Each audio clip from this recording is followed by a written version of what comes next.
잘 아시듯이 이 광야라고 하는 곳은요, 짐승들이 출몰하고 낮에는 찌는 듯이 덥고 밤에는 정반대로 너무나 춥고요. 또 마실 물과 먹을 양식이 너무나 없는 척박하고 위험하기 이를 데 없는 바로 그런 장소이죠. 그처럼 우리 인생은 항상 좋은 것만 있지 않습니다. 인생은 좋은 일보다는 사실 어려운 일이 더 많다고 해도 과언이 아닐 거예요. 때문에 광야와 같은 우리 인생길은 절대로 만만하지가 않아요. 그런 광야길을 하나님께서 과거 이스라엘 백성들로 하여금 의도적으로 통과하게 하셨는데요. 이때 그들에게 주고자 하셨던 세 가지 은혜를 발견할 수 있게 됩니다. 지금의 우리를 동일한 광야 여정으로 인도하시는 목적도 바로 이 세 가지 은혜를 우리에게 주고자 하심이에요. 그것은 우리를 낮추시고 필요들을 날마다 기적적으로 공급하시며 그런 경험들을 통해서 마침내 우리의 영혼을 성장시키고자 하심입니다. 첫 번째로요, 낮아짐은 반드시 광야에서만 훈련된다. 척박한 광야에서 하나님께서는요, 당신의 백성들에게 기대하시는 덕목이 있는데 그것이 바로 낮아짐과 겸손의 열매를 맺게 하시려는 거예요. 낮아짐이라고 하는 것은 오직 하나님만 영광을 받으시는 게 합당함을 너무나 잘 알기에 스스로 자신을 겸비하는 태도, 낮아지는 태도를 일컫는 것이죠. 그리고 나의 어떤 것이든 다 내려놓고 오직 주님만을 의지하는 그러한 태도가 바로 낮아짐의 모습일 것입니다. 성경은요, 하나님께 하나의 보좌가 아닌 두 개의 보좌가 있다고 말씀하고 있어요. 그 하나는 가장 높은 하늘에 있는 것이고요. 다른 하나는 가장 낮은 마음 가운데 하나님의 보좌가 있다고 말씀하고 있습니다. 지극히 존귀하며 영원히 거하시며 말씀하시되 내가 높고 거룩한 곳에 있으며 또한 통회하고 마음이 겸손한 자와 함께 있나니. 두 명의 이 단짝 친구가 있었는데 한 명은 크리스찬이었고 나머지 한 명은 불신자 친구였다고 해요.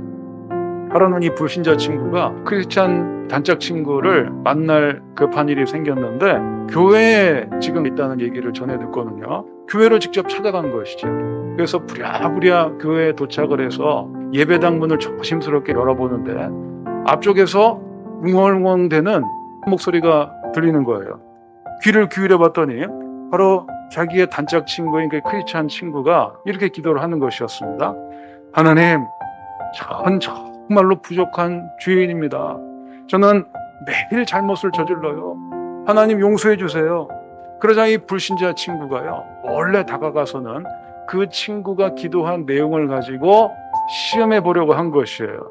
그 친구 어깨를 툭 치면서 하는 말이 야, 이 부족한 놈아! 그런 거예요.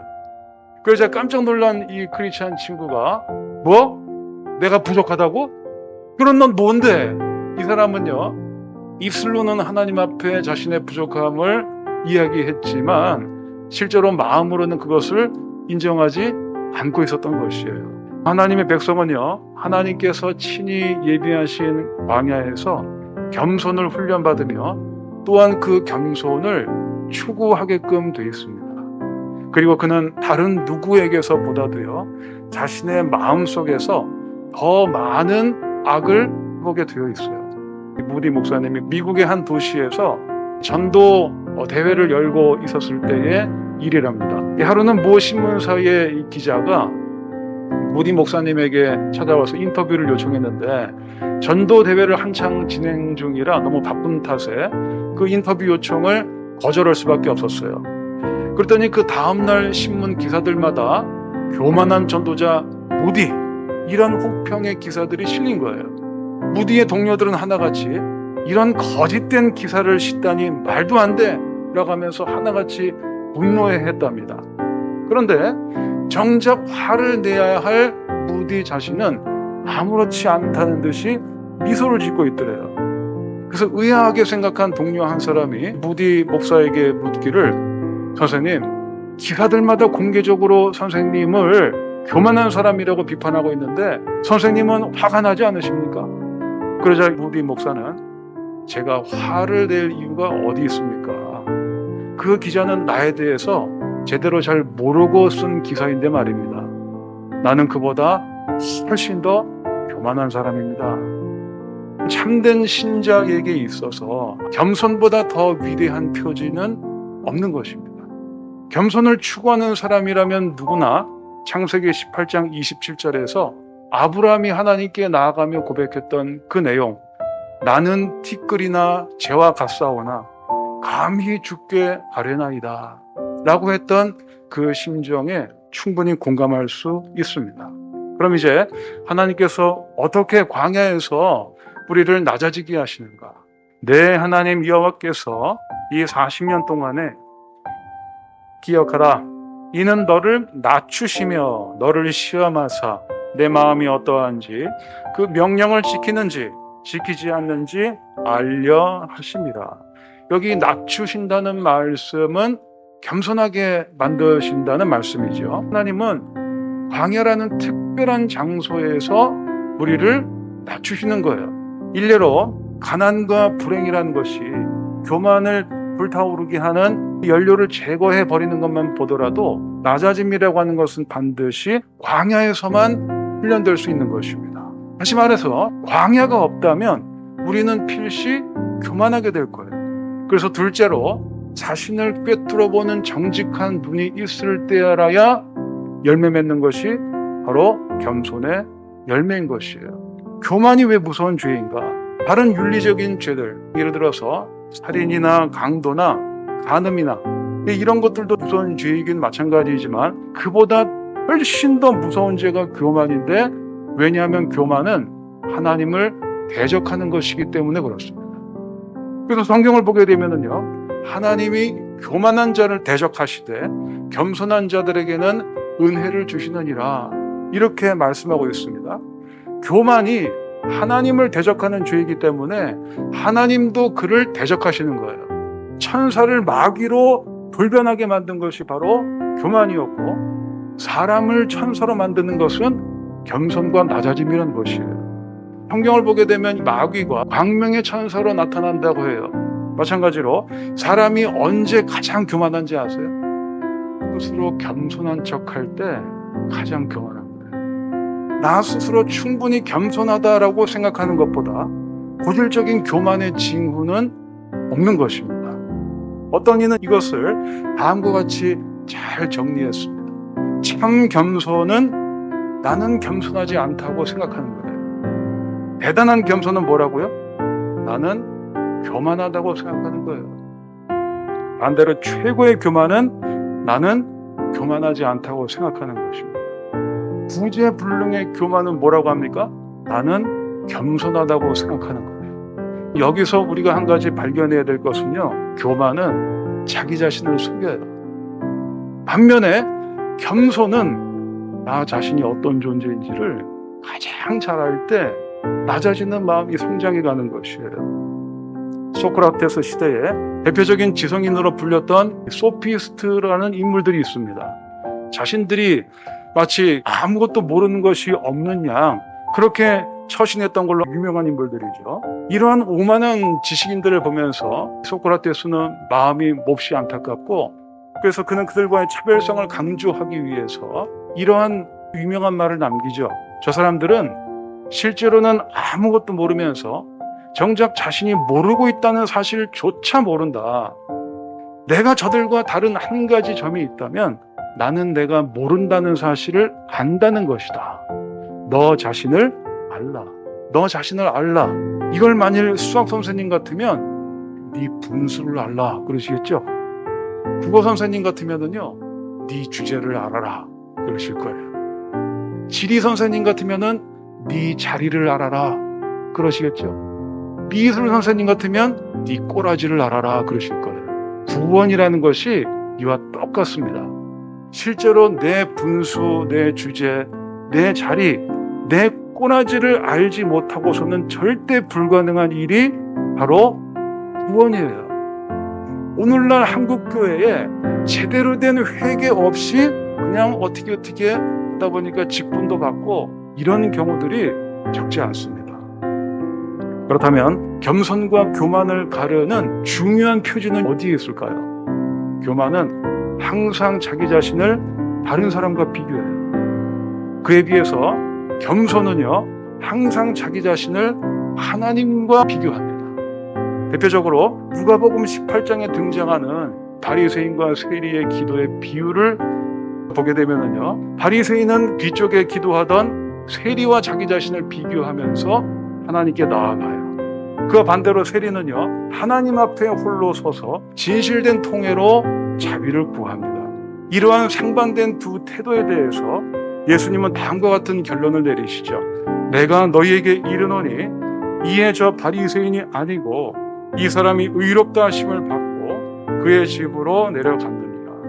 무릇 자기를 높이는 자는 낮아지고 자기를 낮추는 자는 높아지리라 하시니라.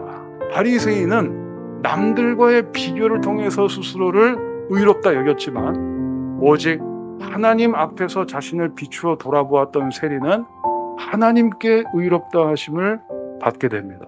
의롭다고 하는 말 자체가 사람이 자기 자신에게 스스로 쓸 수 있는 말이 아닌 거예요. 오직 하나님께서 나를 의롭다고 해 주실 때에만 진정으로 우리가 의로워질 수 있는 것입니다. 셋째로, 광야 노중에서도 하나님의 복을 누리게 할 뿐만 아니라 그 광야를 끝까지 안전하게 통과하게 해주는 가장 확실한 영적인 안전장치 역시 낮아짐에 있어요.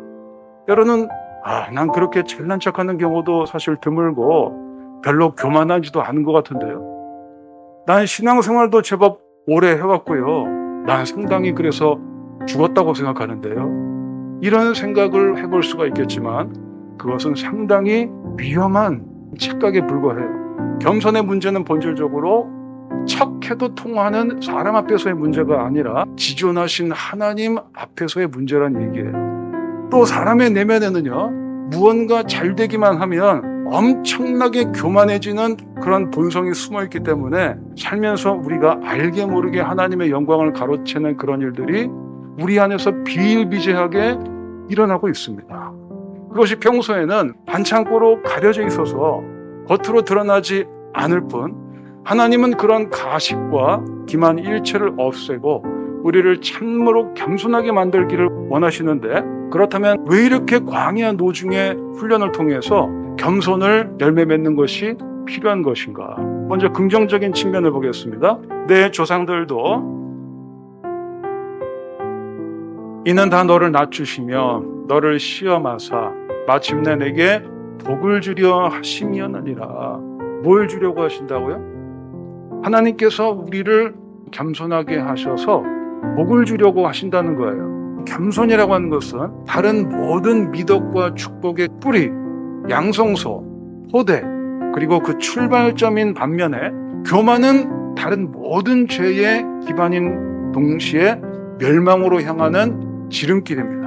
따라서 만약에 광야를 통해서 하나님만 높임을 받으시고 그분을 의지하는 겸손을 배우지 못하면 어떤 일이 벌어지는가? 이번에는 부정적인 측면을 살펴보겠습니다. 그러나 내가 마음에 이르기를 내 능력과 내 손의 힘으로 내가 이 재물을 얻었다 말할 것이라. 경고이죠, 경고. 그런 본성이 있어. 그러니 조심해. 헛바람, 공허함, 추락의 위험, 이런 것들이 한낱 땅에 속한 영광 속에 있습니까, 없습니까? 세상의 영광이라고 하는 것은 인간이 자신의 마음 속에 들일 수 있는 가장 위험한 덫이자 배신자입니다. 만일 하나님께서 우리에게 광야를 통과하게 하지 않으시고 그냥 곧장 모든 것들을 원하는 대로 탁 채워주시게 되면 사람들은 반드시 교만해져서 하나님께 등을 돌리고 마귀처럼 필경 하나님의 영원한 진노와 심판을 받는 자리에 들어가게 될 것입니다. 하나님은 사랑의 하나님이시기 때문에 사랑하시는 자녀들이 이러한 자리에 들어가는 것을 절대로 원치 않으십니다. 그래서 성경은 겸손한 자에게 은혜를 베푸신다, 거듭거듭 그렇게 말씀하고 있고, 또 교만은 멸망의 성봉임을 계속해서 반복적으로 경고하고 있는 것이죠. 교만과 아집으로 똘똘 뭉쳐있던 인생이 가장 드라마틱하게 겸손한 인생으로 탈바꿈한 한 케이스를 꼽자면 야곱이 아닐까 생각을 야곱이 무엇을 의지해서 자신의 인생을 영위에 갔었습니까? 그의 치밀한 꾀, 전략, 철저한 준비, 그런 것들이 그의 강점이었어요. 그러나 하나님께서 보실 때에는요, 야곱 안에서 반드시 깨어져야 할 것이 다름 아닌 그의 꾀에 있었던 것입니다. 한 번은 그가 형 에서와의 재회를 앞두고서 너무나 두려운 나머지 또다시 꾀를 내게 되죠. 가족과 종들만 선물 한 보따리를 손에 들려서 먼저 야복강을 건너 형 있는 쪽으로 가게 하고, 자기는 야복강도 건너지 못한 채 상황을 예의주시하려고 했던 것이에요. 그런데 바로 그날 밤 그가 야복강 나루터에서 하나님이 보내신 사람과 싸우게 되는데요, 하필 그때 야곱의 환도뼈를 골절시키신 거예요. 그 이유가 무엇이었을까요? 그것은 분명 그에게 큰 육신적인 고통이었고 평생 불구자로 남을 커다란 아픔이었겠지만, 사실은 그를 평소 교만하게 하고 있었던 그의 꾀를 무너뜨리기 위함이었습니다. 그때서야 그는 하나님께 진정으로 매달리는 법을 터득하는 자가 되었고, 하나님은 그런 그에게 이스라엘이라는 이름을 새롭게 붙여주셨던 거예요. 이스라엘의 뜻이 뭐죠? 하나님과 겨루어 이겼다는 뜻이에요. 그렇다면 환도뼈가 위골된 채 애걸 하면서 도와달라고 간구하는 자가 어떻게 승리자일 수 있단 말일까요? 하나님 앞에서 우리가 절대적인 패배자가 될 때 하나님은 우리에게 너희가 승리했다 라고 말씀해 주시는 거예요. 즉, 내가 자부했던 강점, 내가 의지했던 모든 것이 깨어져 나가는 그 순간 우리는 가장 약한 자가 되지만, 그래서 하나님을 의지하는 자가 되는 그때 비로소 강한 자가 된다는 뜻입니다. 비슷한 예가 있죠. 왜 하나님께서 하필이면 불임이었던 아브람과 사라를 택하여서 하나님 나라를 이루어가는 믿음의 조상으로 삼으셨는가 하는 것입니다. 똑같이 그들의 약점이 사람의 힘으로는 극복할 수 없지만 하나님의 능력으로는 능치 못하심이 없다는 사실을 체험하게 하시려고 일부러 그 불임 부부를 선택하셨던 것이죠. 오늘날에도 하나님께서는요, 똑같이 약한 자를 택하셔서 그에게 능력이 되어주심으로 그 어느 인생도 내 힘으로 내가 잘나서 나는 강자라고 말하는 이가 한 사람도 없도록 강한 자를 낮추시고 스스로 약한 자라고 생각하면서 하나님을 의지하는 자를 높이시는 일을 지금도 망야 노중에서 끊임없이 진행하고 계십니다. 때문에 우리 인생에 있는 약함과 부족함, 그것이 설령 육체적인 질병이건 경제적인 어려움이건 내가 해결할 수 없는 가정적인 문제이건 그 어떤 것이건 간에 그 약함이 하나님께 나아갈 때는요, 하나님의 능력이 임하는 통로가 된다는 사실을 꼭 기억하시길 바랍니다. 내가 약할 때에 곧 강함이라, 이렇게 고백했던 사도 바울처럼 세상의 상식으로는 절대 이해할 수 없는 이 신비로운 역설의 진리를 광야를 통과하는 동안 배우게 해달라고 진심으로 기도하시길 바랍니다. 혹 어떤 분들 중에서는요, 또 이렇게 생각하는 분들도 계실 수가 있겠죠. 그런데 어떤 사람은 광야가 짧은 것 같은데 왜 난 이렇게 광야 여정이 긴가요? 이런 상황은 어떻게 생각해야 맞겠습니까? 하나는 아직도 내 안에 해결되어야 할 교만의 영역이 남아있는가 보다. 아니면 하나님께서 다른 사람들보다 더 특별한 은혜를 주시려고 그러시는 것일 수도 있습니다. 여하튼 우리가 하나님의 섭리를 다 헤아려 알 수는 없지만, 그러나 하나님의 뜻 가운데 우리를 위한 뭔가가 있으시기 때문에 계속 우리를 낮아지게 만드시는 것이에요. 참고로 예수님은 어느 정도까지 낮아지셨다고 말씀하고 있죠? 빌립보서를 보면 죽기까지 낮아지셨다 이렇게 말씀하고 있어요. 그래서 앤드류 머레이라는 저자는요, 겸손이라는 책에서 겸손하라, 더 이상 겸손할 수 없을 때까지 끝까지 겸손하라, 이런 말을 남겼습니다. 염려는 하지 마세요. 왜냐하면 하나님은 우리 각자의 믿음 수준과 형편을 너무나 잘 아시기 때문에 그에 맞는 광야길을 예비해 주실 것이고, 또 우리의 약함을 너무나 잘 헤아리시는 까닭에 중간중간 오아시스도 예비해 두시고 세밀하신 돌봄과 공급을 아끼지 아니하실 것입니다.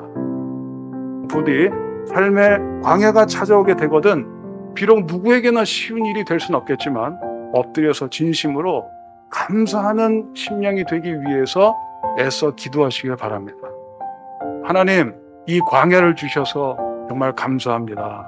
안타깝게도 과거 이스라엘 백성들이 바로 이걸 깨닫고 이런 식으로 엎드렸어야 되는데 40년 세월 내내 이 일을 해내지를 못했던 거예요.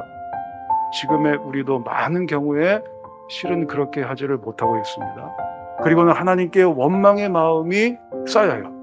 하나님, 왜 나에겐 이런 일들이 벌어질까요? 내 삶에는 왜 이렇게 광야가 긴 것입니까? 이런 마음들을 하나님께서도 물론 이해해 주시겠지만 그런 푸념과 원망과 의심이 마침내 사라지고 어떤 광야이든 진심으로 우리가 감사로 나아가게 될 때 놀랍게도 우리 앞에 놓여있던 광야는 더 이상 광야가 아닌 것이 된다는 것이죠. 어떤 상황에서건 감사하고 순종할 수 있고 평안을 누리며 충성을 바칠 수 있다면 이미 그 광야는 광야가 아닌 것입니다. 어느 거지 아버지와 아들이 있었는데요. 홍수가 나는 바람에 온갖 물건들이 떠내려가는 모습을 지켜보게 된 거예요. 남의 집 가구, 텔레비전, 또 냉장고니 이런 것들을 물끄러미 바라보고 있던 이 아들이 아버지에게 말하기를 아버지, 우리는 참 행복해요. 홍수가 나도 잃을 것이 없잖아요. 그러자 그 거지 아버지가 하는 말, 그게 다 애비 잘 둔 덕이다. 역설적으로 더 이상 잃을 것이 아무것도 없을 때에라야 우리가 자유로울 수 있다는 것을 하나님께서 아시기에 아무것도 내 것이라고 주장할 거리가 없는 그 광야로 우리를 인도해 들이시는 것입니다. 때로는 광야를 통과할 때면은요, 우리의 마음이 위축되고 고통스럽고 원망스럽고 또 짜증이 나고 하나님이 좀 너무하시는 것 같다는 느낌조차 들 때도 있어요. 이것은 모두 우리가 광야에서 아직 벗어나지 못하고 있다는 증거일 것입니다. 하지만 그럼에도 우리가 의지적으로 감사하고 거듭 훈련받기를 원할 때 그때의 광야는 사실상 더 이상 광야가 아니게 되고 실제로 그 광야가 서서히 벗겨지게 되는 역사가 있게 될 줄을 믿으시기 바랍니다. 바라기는 하나님께서 친히 예비하신 이 광야라는 특별한 시간, 특별한 장소를 지날 때마다 그 길을 앞서가신 예수님처럼 사도들처럼 낮아짐을 통해 영광과 승리에 이르는 우리 모두가 되시기를 귀하신 주님의 이름으로 축복합니다.